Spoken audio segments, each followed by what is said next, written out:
Fampitsara na fandarana amin'ny haino majery miverina tamin'ny fanapahan-keviny indray ny mpitondra fanjakana.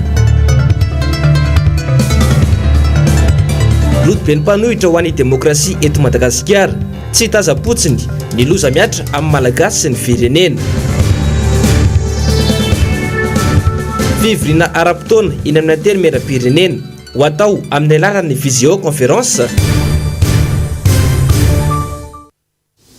Topoko lasy sy topoko vavy manolotra ny arahaba ho mampiraritso ho antsika rehetra izay manaraka ny fahitalavitra ny MBS amin'ity harivariva ity. Tonga soa indrainao ato anatin'ny fampalalam-baovao ka manasanao ampanajana sy ampitiavana izay anaraka izany hatramin'ny farany.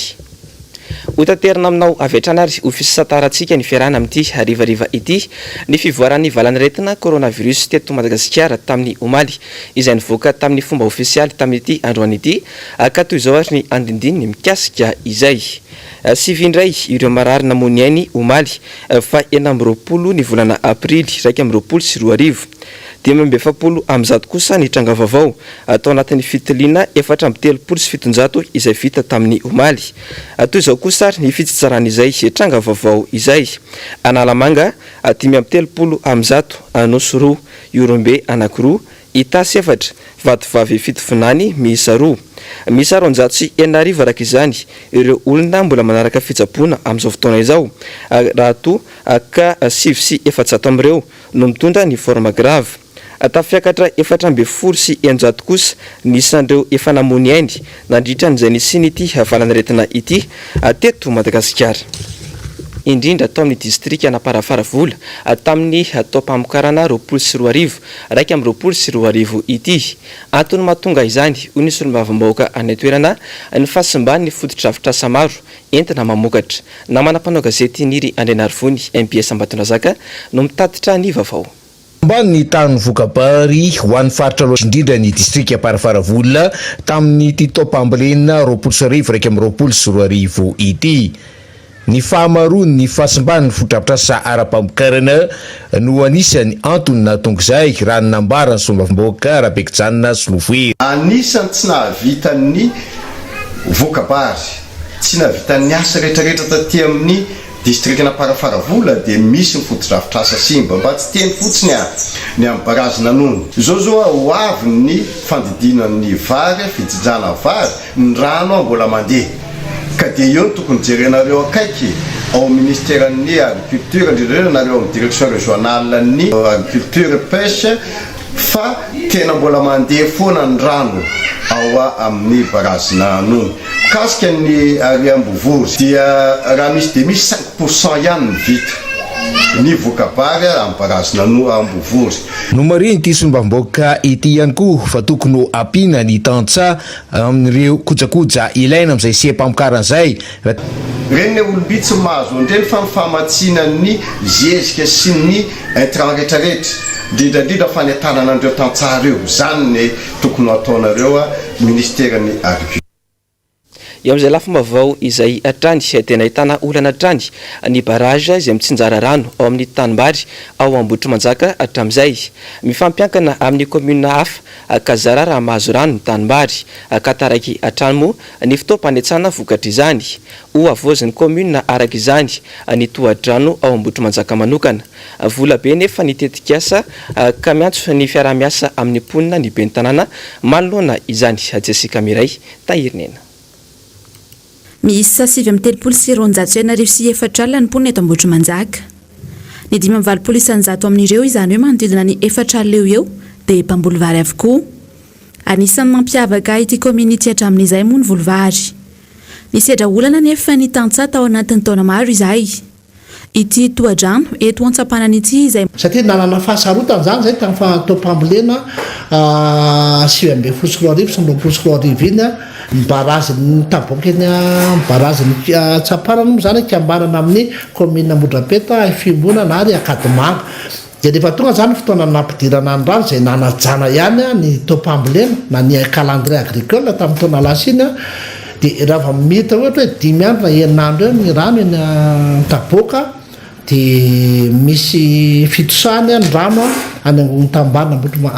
Modrapeta na Fimbona na Akadimanga dia voatery edina indray aloha ny taboaka kanefa Ambohitrimanjaka amin'izay fotoana izay tsy ny ampatelony keo tsy ny ampahefany keo no voatondraka de teo zany ohatrany hoe tsy misy keo ny disadisa anambodrapetsy fiambonana akandrano a mandefa trano dia voateridina mba ahafahana ambodrapeta na ny hafa manetsa zany. Manodidina ny 104 hektara eo ny tanimbary tondrahany ity barazy ity. Hoavaozany komina raiky izany ny barazy manokana ho azy ialana amin'ny fahatarany fanetsany indray. Manodidina ny 5 tapitrisa ariary eo ny tetibidiny tetikasa ka ifampizarany komina sy ny bonina. Eny anivo ny fokotany 520 ato amin'ny komina no anangonana ny vola. Misy fanaisana anjara ny 20 taona miakatra hatramin'ny 50 taona dia mandoa participation fanaisana anjara 510 ariary isaky ny izay olona zay 20 taona hatramin'ny 50 taona. Dia zay hoe manomboka amin'ity rano ity zany no raisina dia afatsika mampita rano amin'ny tompambolena ara-dalàna. Tsara ny manamarika fa tsy mbola nisitraka famatsim-bola avy amin'ny fanjakana Foibe ny komina ambanivohitra Ambohitrimanjaka hatramin'ny taona 2020 na UCLD na ilay teti-bola fampandehanan-draharaha. Vaovao maresaka iraisam-pirenena kosa indray dia miverina miala tsikelikely amin'ny fiboana indray amin'izao fotoana izao ireo firenena sasatsasany ao Eropa nanomboka omaly alatsinainy. Mahalona ny fianaka ny valan'aretina any Inde kosa indray dia maro ireo firenena izay mirahina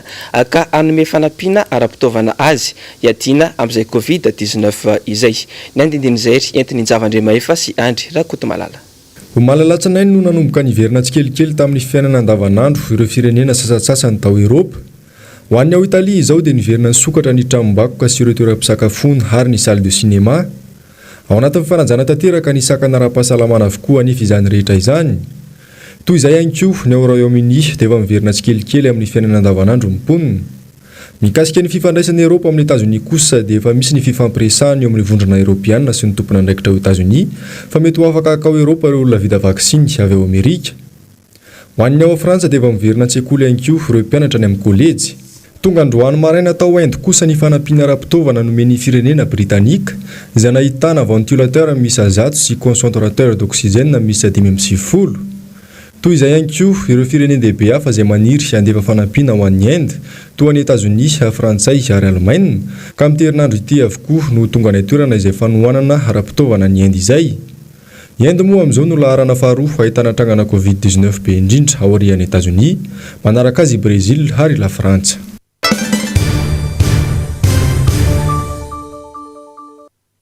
Vaovao ny politika kosa ena manjery tsy miankina nitondra fanazavana mikasika ireo dingana efa nataony avy aty amin'ny antoko-panohitra ihany koa moa androany ny mpisolo vava avy aty amin'ny fanoherana. Njavandremaefa sy Andry Rakotomalala. Tafapetraka tsara tena nivo ny fitsarana misahana nady amin'ny fanjakana omaly ny antota taratasy manafoana sy mampiato ifanapa-kevitra raha ministerialy nivoaka ny 20 Aprily lasa teo iny ho an'ny antoko-panohitra. Akoatra ny fametrahana ireo fitoriana ireo tena amin'ny filan-kevim-panjakana omaly dia efa nisy ihany koa ny dingana hafa nataony avy aty amin'ny antoko-panohitra ka nahafanana noho ny fandarana miara-manonja androany. Tsy nijanona tao eny anefa ireo orinasa mikirakira ny hainao manjery voalaza ireo zany a fa dia nanao ihany koa ny fampahafantarana satria mba mila hafanganana ihany koa zany les procédures fa tsy voatery andry a notification ataon'ny conseil d'état zany a ireo hainao manjery ireo fa dia nakavady tany zoany zany ohatra ny olom-pirenena rehetra ohatra ny fikambanana rehetra makavady tany zany fa tsy voatery foana hoe iandry ny notification ataony any amin'ny conseil d'état izay vao andehanao procédure isan-karazany dia natao zany izay fampahafantarana izay zany ny signification natao par voie d'huissier zany io dia voaraisoama tsara teny amin'ny direction de la législation et du contentieux zany izay misolo tena ny etam-malagasy teny amin'ny mahazo arivo zany io signification io mampafantatra an'ireo requête anakory zany maly ariva raha ny voalaza ny lalàna ihany koa amin'ny pitsopitsony kasika ny amin'ny conseil d'état zany dia ny fametrahana na ny dépôt fotsiny azy an'izany requête zany dia efa mampiantona avy hatrany aloha an'le fanapahan-kevitra nyraisin'ireo ministère maromaro ireo anankidimy ireo zany hoe les décisions interministérielles efa miantona avy hatrany aloha zany ny fampiarana an'ireo le hoe décision interministérielle io fa mandra-piandry kosa nefa amin'ny fanapahan-kevitra na ny didy avoakany conseil d'état mikasika le requête nalefa makasika an'ile hoe suspension na fandarana io. androany dia niverina tamin'ny fanapahan-kevitra noraisin'io indray ireo ministera dimy ireo ka miverina ny fandaharana ho an'ireo anamanjery tsy miankina voakasika tamin'izany namafisin'ny ty mpisolo-vava ity hatrany anefa fa fanapahan-kevitra mendrika jadona sy fanampihana-bavan'ny mpanohitra no tena hita taratra tao anatin'ity fanapahan-kevitra noraisin'ny fanjakana iny ary ny fanapahan-kevitra na hoe décision interministérielle zay miseho amin'ny endrika politika satria na tiatsika na tsy tiatsika dia misy lecture politika asoana zany amin'ireny hoe fanapahana fandaharana ireny zany hoe le tena le zo fototra mihitsy zany le fahalalahana amin'ny teny le fahalalahana maneho hevitra mihitsy zany any mihitsy zany no tena voahosohoso tanteraka ary zany zavatra zany dia tena zava-doza ho an'ny demokrasia ary endrika anankiray ihany koa zany tena azo ilazana ihany koa any amin'ny angle anankiray hoe tena misy jadona mihitsy ange efa endrika anankiray isehon'ny jadona anie zany hoe fanampianam-bava ny olo-pirenena fanampianam-bava ny mpanao gazety tsy afaka amin'ny teny manoloana ny raharam-pirenena maro ny fanehoan-kevitra manameloka iny fanapahana raha ministerialy nivoaka ny 2020 aprily lasa teo iny raha zo ina dia voailika ny MBS ny Azaidi radio ny Soa FM izany hoe ireo hainao manjery manohana ny hetsiky ny miara-manonja mazava ny tanjona saingy ny amehana ara-pahasalamana dia tsy tokony atao fitaovana ny tsakitsahana sy anapotehana ny demokrasia satria zo fototra ny fahalalana maneho hevitra nisy moa androany ny fivirina natrehany RMDM izay notarihan'ny filoha Marc Ravalomanana noho ny fiainam-pirenena izay tsy mandeha amin'izay loana iny moa no antony ity fivirina androany tetsy belera androany ity saika tazana teny antoerana avokoa moa ny solotenan'ireo mpikatroka ao anatin'ny RMDM ny andindin'izay eo amin'ny sary sirindra tsara ny toky raha marla tsy misy izay tsy vakivavy amin'ny fomba fiasan'ity mpitondra fanjakana ity eo ny tsy fahafehezana fiakarany vidim-piainana eo ihany koa ny kolokolo maro samihafa toy ny resaka écran plat na voatontona ny ministra amperinasa iray ny raharaha Mbs mampiavaka izao mpitondra fanjakana malagasy mijoro izao ihany koa ny fanaovana kobaka ambava sy ny fampanantenana tsy misy ohatra amin'izany aiza zao ilay digitalisation ho an'ny carnet bokotany aiza ihany koa izao ireo pisnomby aiza ihany koa ireo fampanantenana tamin'ny andro ny tetezamita ny varana retina ity mamono sy mandripakolona isan'andro ny vaksiny nefa andrasandraso lava terena iboka 2 andro isan-kerinandro indray ny vahoaka ankehitriny kanefa tsy misy akory ny fipetra mifanaraka amin'izany zay le lazaina trany fa tsy hainy mpitondra fanjakana mihitsy ny tena marary ny vahoaka sy ny tena lara-pahmeana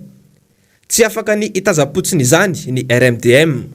ka tokony jerengana ny fanjakana zany ahoana ny anampina ny vahoaka amin'izao fotoana izao tena sahirana dia sahirana mihitsy ary ny confinement raha mifanazavany teo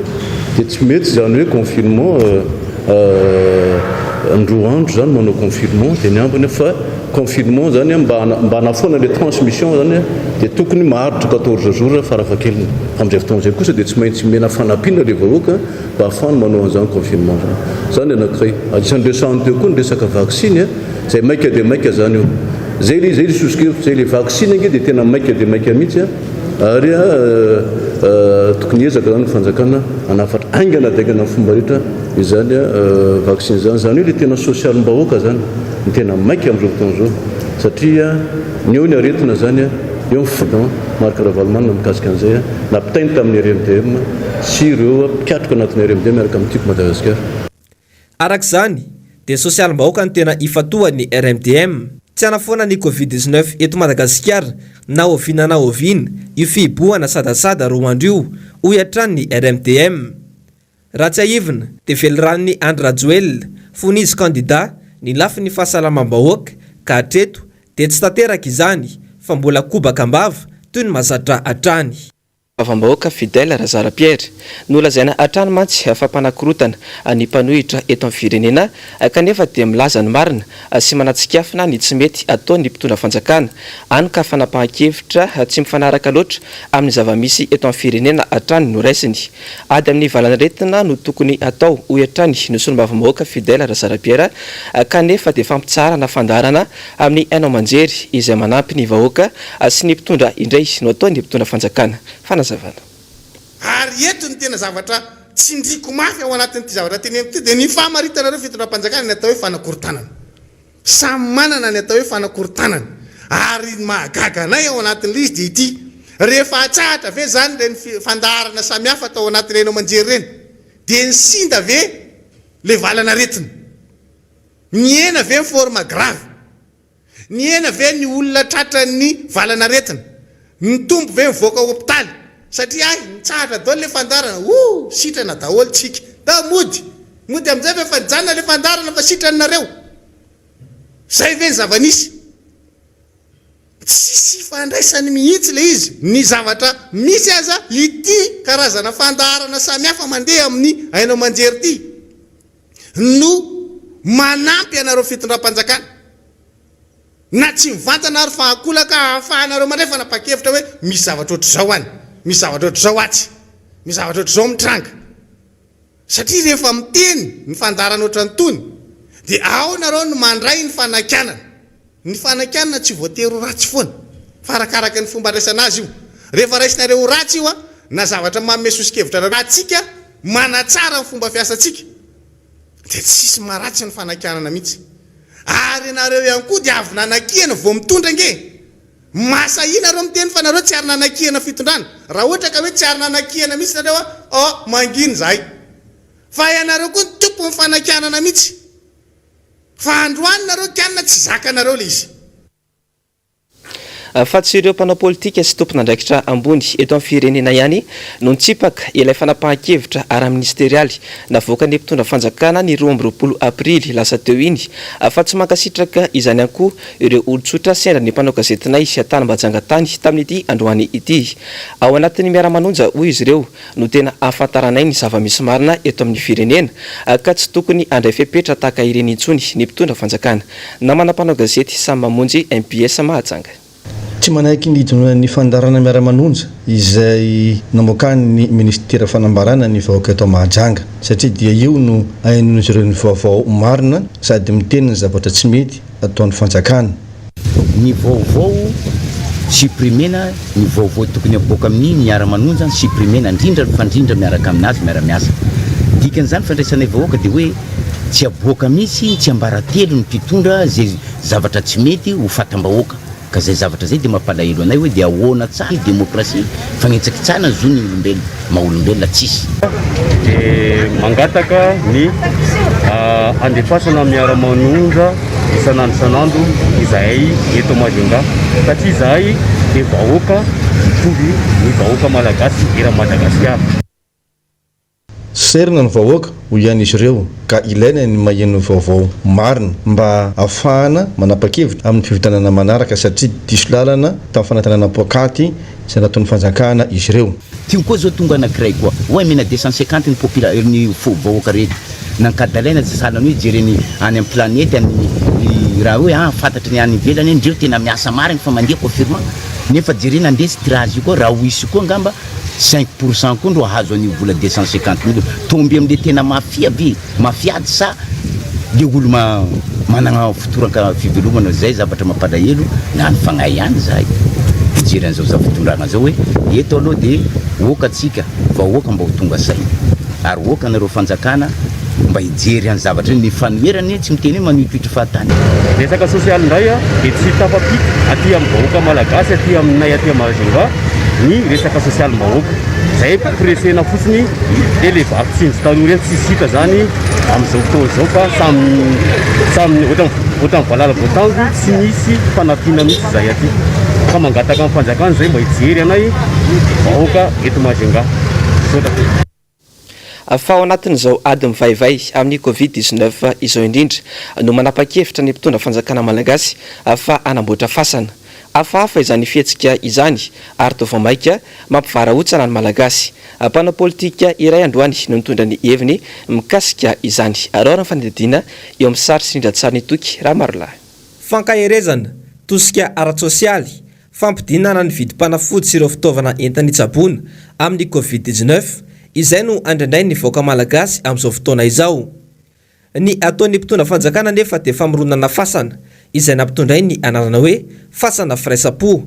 Inona ny tena tiana tongavana amin'izany fananganana fasana izany?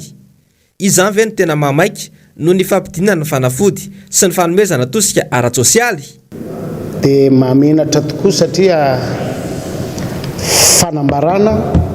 fa resy tanteraka i Madagasikara ka tsy afaka miady amin'ity valanaretina ity intsony satria raha mbola iady dia paikady no tadiava aza ampaibe maso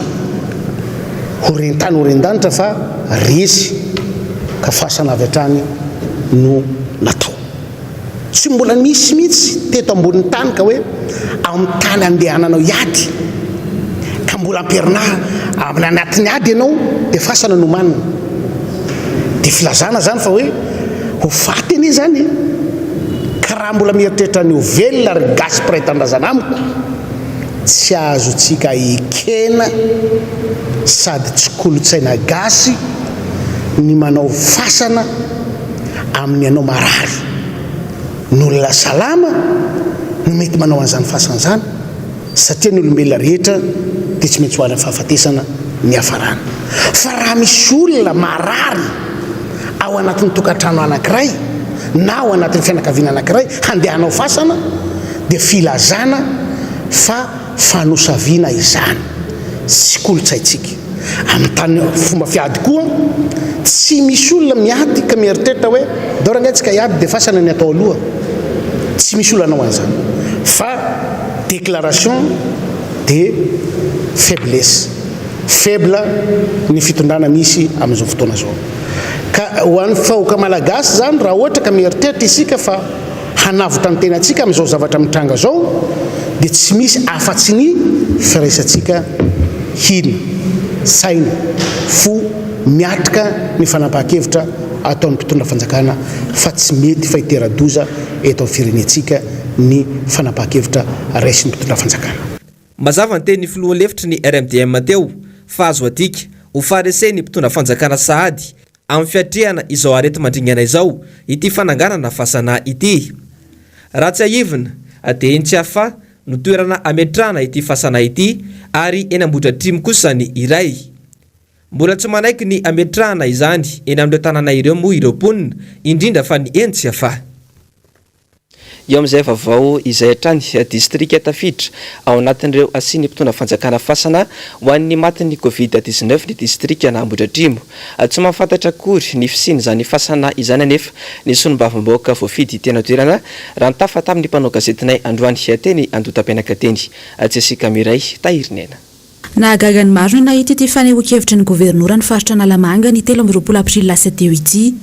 milaza fa eo ampikarakarana ny fasan'ny firaisampo eto Anosy Ambohidratrimo ny faritra Analamanga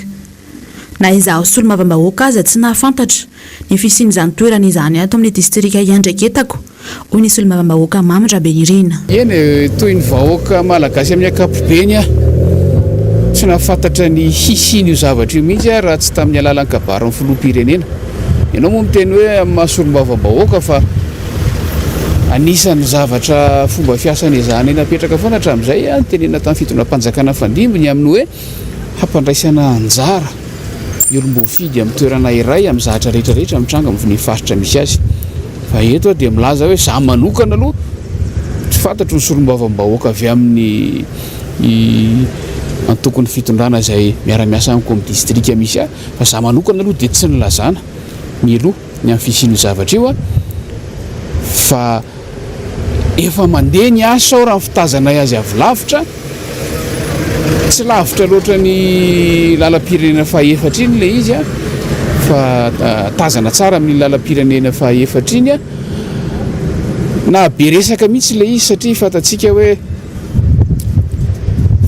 zay zany ny fomba fijery ny fanjakana ny amin'ny fepetra tokony ho raisina amin'ny ady atao amin'ny covid-19 midika filavona lefona avy ny fiomanan'ny fanjakana amin'ny anaovana ity tetikasa fasan'ny firaisampo ity marina fa gouverner prévoir fa fiomanana amin'ny zavatra hafa kosa angamba toy ny hoe fitadiavana vahaolana aloha amin'ny fitsaboana amin'ny fitandremana amin'ny fanentanana izay mahazo adika amin'ny zavatra maro ho anay dia tsotra fotsiny hoe manaiky resy fe zany fitondram-panjakana ny valany dia azo adika mihitsy hoe manaiky resy ary manangana saina fotsiny fitondram-panjakana ary fahasanandevenana malagasy nefa homanina voalohany le isa moa tsy fantatro mazava fa anjatony hono izy ao zay zany mahita hoe ho ana mpitantana manaiky resy zany mpiatrikady manaiky resy amboalohany zany mbola aperinaty tanteraka tena mivoana tanteraka amin'ilay soatoavina malagasy soatoaviny zao tontolo zao amin'ny resaka ady amin'ny ankapobeny mihitsy zany zavatra zany ka iverinay fa atsondalana teo amin'ny fandraisana fanapahan-kevitra ny amin'ny hoe ny anosy alana tsy ny anosy alam-bodratrimo nanaovana le izy io mo araky ny feoenonay dia mibeny tanàna tena toerana no nanamora ny fahafahan'ny fitondram-panjakana nipetrahan'ilay tetikasa fanorenana fasana teny tanàna manana ampitatana azy io commune io tsy hitanay izy elazaina fa dia tompona andraikitra voalohany amin'izany zany lehibe ny tanàna raha misy olana mitranga rehefa avy eo fa anomboka amin'ny herinandro avy izao ny fivoriana tsy ara-potoana ho an'ireo anteny mera rotonta eto Madagasikara. Ho an'ny anteny mera pirenena manokana dia fantatra fa ho atao amin'ny alalan'ny visioconférence io fivoriana io. Maro nefa ny aya mipetraka malona izany. Hoy ny solombavambaoka avy amin'ny antokotiko i Madagasikara tamin'ity androany ity. Araory antsipri an'izay entina namana mpanao gazety Tinjavandriamaefa teo amin'ny sary sy rindran-tsary ny Andry Rakotomalala. Araka ny tapaka atao anatin'ny fivorian'ireo mpikambana ao anatin'ny borao-maharitra ny anteny mera-pirenena dia ho atao amin'ny alalan'ny visioconférence ny fivoriana ara-potoana ho tanterahan'ireo solombavambahoaka manomboka amin'ny 4 May ho avy izao. Ankoatra mbola faratsy ny fifandraisana amin'ny fitaovan-tserasera eto Madagasikara nefa dia betsaka ny zavatra mety tsoto momba nareo fanapahan-kevitra io no raisina hoy ny solombavambahoaka Mamra Benirina. Fantatsika tsara fa ao anatina fivoriam-ben'ny anteny mera izany voalohany indrindra misy fanapahan-kevitra raisina dia tsy maintsy mandeha amin'ny alalan'ny fifidianana na io latsabato miafina raha fifidianana olona na io tsangatanana raha fanapahan-kevitra ny andrasana zany na ny ataoko hoe ny fanahina ao anatin'ny fanatanterahana le fivoriana dia tsy hafen'ny fepetra zay tokony ho raisina amin'ny fanatanterahana nireny fifidianana sy fandraisana fanapahan-kevitra ireny ny fivoriana amin'ny alalan'ny visioconférence izay averiko fa fivoriana faran'izay manan-danja eo amin'ny fiainan'ny firenena satria ny fanapahan-kevitra rehetrarehetra eo amin'ny fitondrana ny firenena na inona dia mandalo eo anivon'izany fivorian'ny anteny mera izany mahazo fankataovan'ny anteny mera rehetra